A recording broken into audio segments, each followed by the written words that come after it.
Any World Cup fans? A bunch. Well, if you are a World Cup fan, I suspect you know that Adidas is the longtime sponsor of the official ball. And if you are a careful observer, you also know that players historically complain a lot about the official ball. It's too light, it's too slippery, etc. Now think about how bad that is for Adidas. You pay all this money for sponsorship rights only to have the heroes of the industry tell the world you have a bad product. There was next to no player complaint about the official ball during the 2014 World Cup. And the reason seems to be due to a change in practice Adidas made. In the run-up to that World Cup, Adidas began quietly inserting what would become the official ball into national team practices and qualifying matches.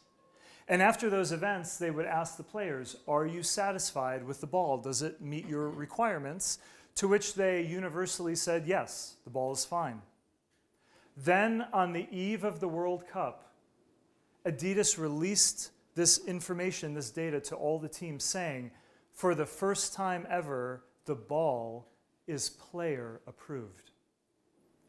You see, what Adidas had been doing is what we intuitively do when we try and influence and create change.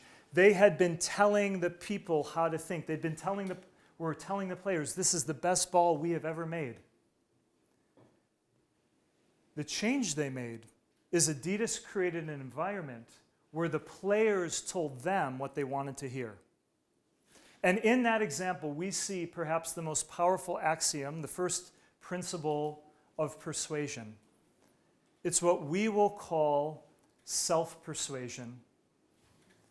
And it's the powerful idea that we are most powerfully, most effectively persuaded, not by arguments that people give to us, but rather arguments we self-generate, insights we arrive at on our own.